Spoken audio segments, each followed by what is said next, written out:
Welcome to your ultimate pit stop, Piston Pundit, where gearheads and policy wonks alike get their dose of high-octane automotive insight.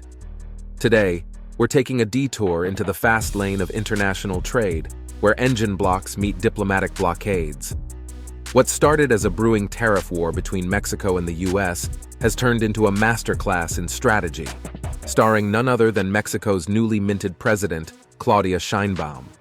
She didn't just dodge a trade wreck, she shifted gears and took control of the road. And while some might have expected her to stall, Sheinbaum pulled a maneuver so smooth it left even Canada stunned in the rear view. Let's break down the key shifts, the behind-the-scenes horsepower, and how Mexico hit the gas when Trump tried to slam the brakes.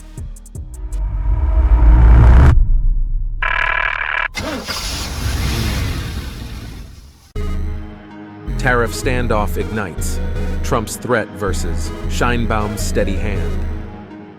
It all began when US President Donald Trump reached for one of his favorite tools: tariffs.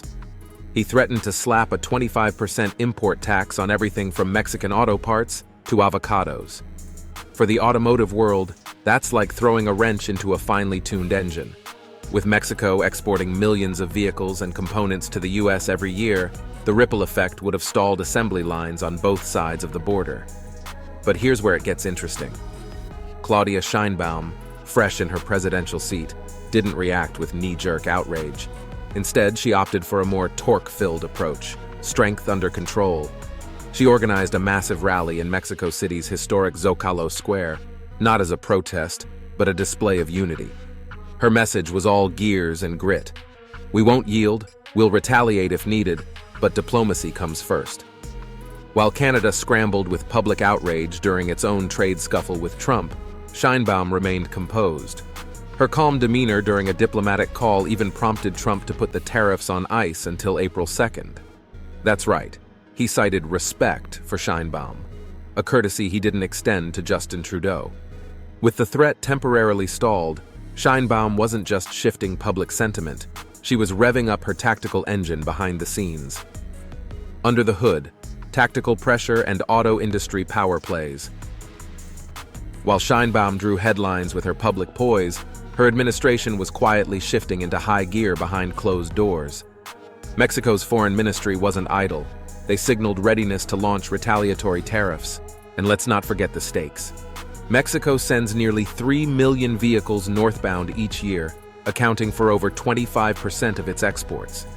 But this wasn't just about Mexico flexing. It was about knowing how to tune the engine from the inside. Sheinbaum's team started working the Washington back channels.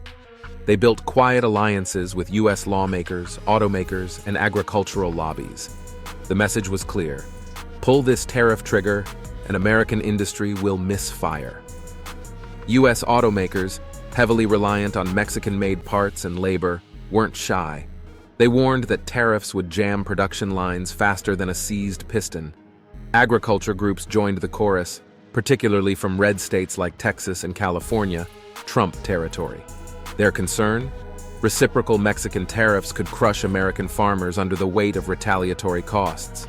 That combined pressure acted like a brake booster on Trump's plan. The tariffs were shelved, and automakers secured a temporary exemption. In essence, it wasn't just Mexico pressing the clutch. It was US industry itself helping avoid a head-on collision.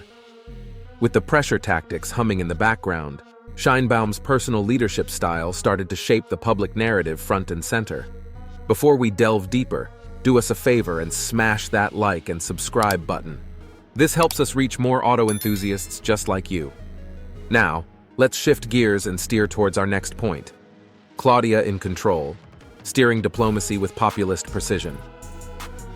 Claudia Sheinbaum's trajectory, from governing Mexico City to becoming the face of resistance against Trump's trade tactics, has been anything but slow.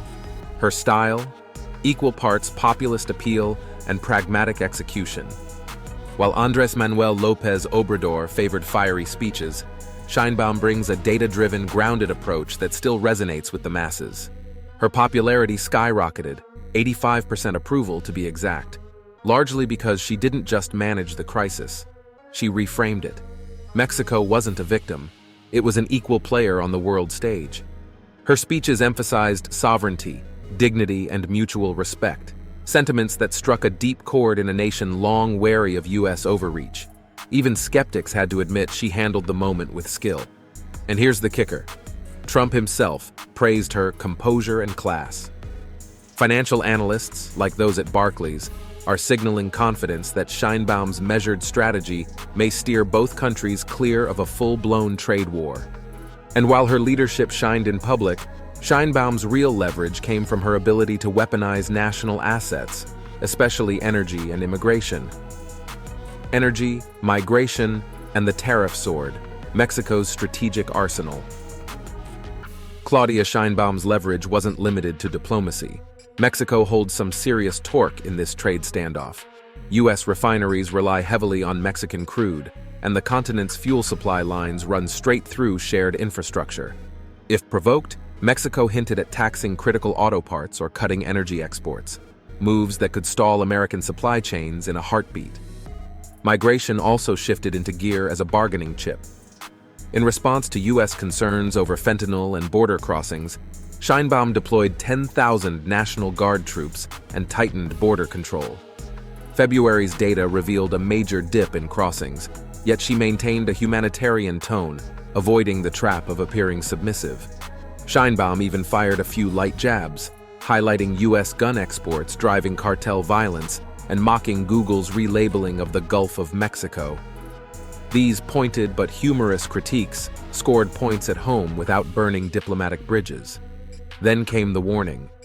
If tariffs remain in place by April 2nd, Mexico will reveal its full retaliation plan on April 3rd. Delaying the counterstrike gives diplomacy a chance, but sends a clear signal. Mexico won't idle when its sovereignty is on the line. As the deadline looms, the big question now is, will diplomacy hold the course, or are we headed for a breakdown? Treading thin lines, diplomacy in a holding pattern. So, what's next? Right now, it's the calm before a potential geopolitical storm. Trump's team has sent mixed signals, leaving everyone unsure whether the tariffs are paused or simply circling back around. But make no mistake, Mexico isn't idle. Sheinbaum's crew has blueprinted a playbook of targeted retaliations, tariffs on U.S. agriculture, industrial equipment, and even blacklisting companies with sensitive ties to trade. The goal? Turn up the pressure, without punishing American consumers. That's a fine line to walk, but Sheinbaum seems ready to walk it in heels and steel toes alike. Even economists are revving up the warnings. A full-blown trade war would jam the gears on both sides of the border. Job losses, cost spikes, disrupted assembly lines, it's a mutual chokehold. But Sheinbaum has made it clear. She's prepared to endure short-term heat in the name of long-term sovereignty. She hasn't closed the garage doors on talks, though.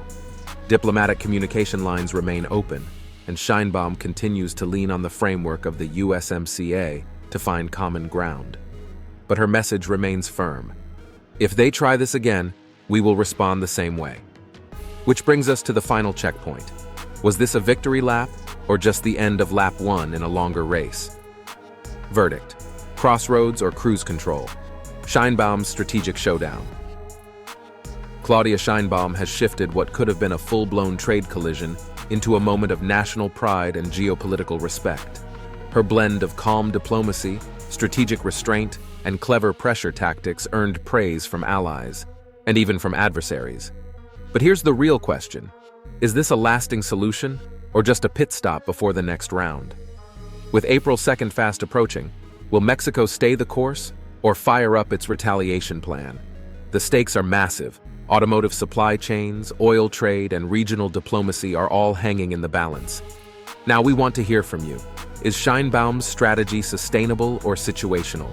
Should Mexico keep using energy and migration as leverage? How might this impact automakers across North America? Was Trump's tariff delay a sign of respect or hesitation?